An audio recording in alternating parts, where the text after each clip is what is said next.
વિચારો તો ખરા, એક માણસ જે દેખાવમાં સાવ સામાન્ય હતો, એણે દુનિયાના સૌથી શક્તિશાળી સામ્રાજ્યને ઘૂંટણીએ પાડી દીધું. આજે આપણે મહાત્મા ગાંધીના એ જ અહિંસક આંદોલનોની વાત કરવાના છીએ, જેણે ભારતની આઝાદીનો પાયો નાખ્યો અને દુનિયાને સંઘર્ષનો એક તદ્દન નવો રસ્તો બતાવ્યો. પણ આ બધા આંદોલનોને સમજતા પહેલાં એમના સૌથી મોટા હથિયારને સમજવું ખૂબ જ જરૂરી છે: સત્યાગ્રહ. ગાંધીજી માટે આ ખાલી વિરોધ નહોતો, પણ સત્ય માટેનો આગ્રહ હતો. એટલે કે અન્યાયનો સામનો તો કરવાનો, પણ હિંસાથી નહીં, પરંતુ સત્ય અને પ્રેમની તાકાતથી. અને આ જ વિચાર એમના દરેક આંદોલનના કેન્દ્રમાં હતો. તો ચાલો જોઈએ કે આપણી આ સફર કેવી રહેશે.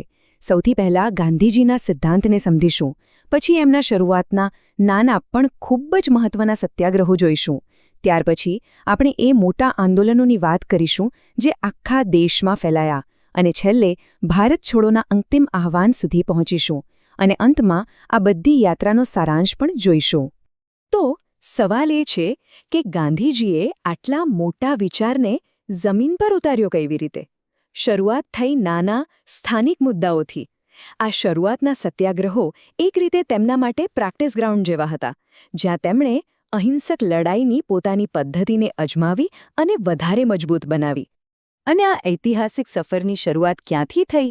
એ થઈ 1917માં બિહારના એક નાના એવા વિસ્તાર ચંપારણથી. આ ગાંધીજીનો ભારતમાં પહેલો મોટો અને સફળ સત્યાગ્રહ હતો, જેણે ખરેખર ઇતિહાસ બદલી નાખ્યો. તો અહીં સમસ્યા શું હતી?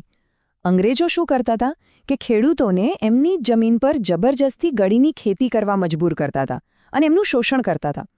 ગાંધીજી ત્યાં પહોંચ્યા, ખેડૂતોને ભેગા કર્યા અને અહિંસક વિરોધ શરૂ કર્યો. પરિણામ? બ્રિટિશ સરકારને ઝૂકવું પડ્યું અને ખેડૂતોને આખરે ન્યાય મળ્યો. ચંપારણમાં સફળતા મળી અને એ પછી ગાંધીજી સીધા પહોંચ્યા ગુજરાતના ખેડામાં. અહીંનો મુદ્દો અલગ હતો, પણ લડાઈનો સિદ્ધાંત એ જ હતો: સત્યાગ્રહ. 1918ની સાલ હતી. ખેડા જિલ્લામાં ભયંકર દુકાળ પડ્યો, પાક બધો નિષ્ફળ ગયો. હવે આવી હાલતમાં પણ બ્રિટિશ સરકાર કર વસૂલવા પર મક્કમ હતી. ગાંધીજીએ ખેડૂતોને કર નહીં આંદોલન માટે તૈયાર કર્યા.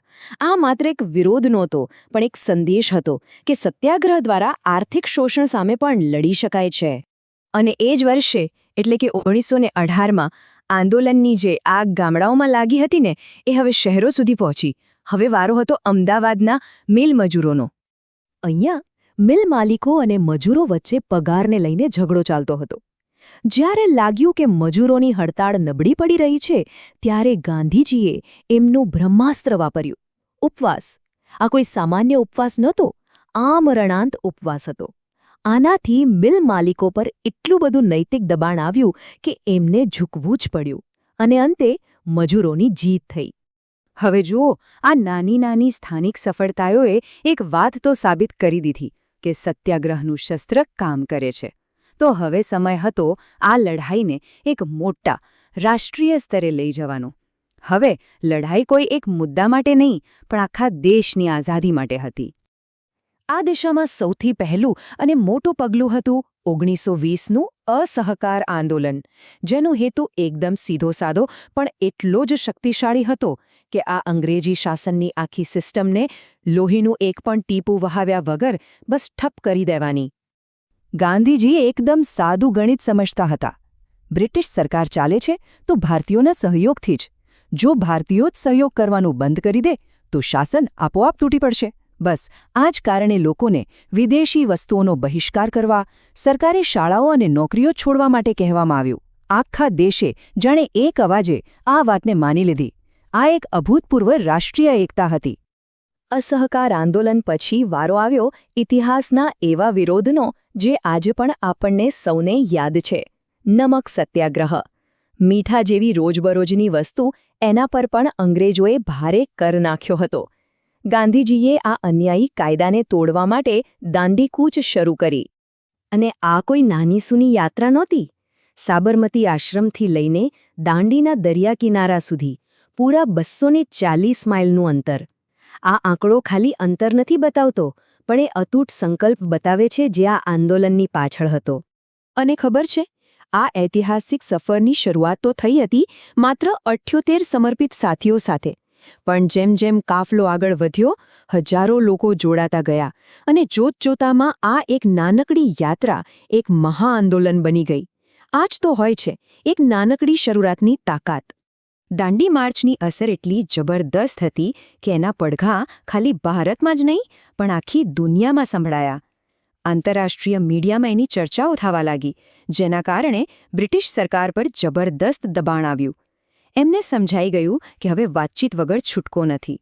આના જ પરિણામે લંડનમાં ગોળમેજી પરિષદોનું આયોજન થયું, જ્યાં પહેલીવાર ભારતના ભવિષ્ય અંગે સરખા સ્તરે વાતચીત થઈ. અને હવે આપણે પહોંચ્યા છીએ આઝાદીના સંઘર્ષના છેલ્લા અને સૌથી નિર્ણાયક પડાવ પર. 1942 આવતા સુધીમાં ધીરજની બધી હદ પૂરી થઈ ચૂકી હતી. હવે વાત સ્પષ્ટ હતી, અડધી પડધી આઝાદી નહીં, સંપૂર્ણ સ્વતંત્રતા જ જોઈએ. અને આ જ હતું અંતિમ આહ્વાન, ભારત છોડો. આ આખા આંદોલનને જો કોઈ એક નારાએ જીવંત કરી દીધો હોય તો એ હતો, કરો યા મરો. ગાંધીજીનો સંદેશ એકદમ સાફ હતો, કાં તો આઝાદી મેળવી લો, કાં તો આ પ્રયાસમાં શહીદ થઈ જાઓ. આ બે શબ્દોએ આખા દેશમાં એવી આગ લગાવી દીધી કે અંગ્રેજોને અંતિમ સંદેશ મળી ગયો કે હવે તેમનો સમય પૂરો થઈ ગયો છે.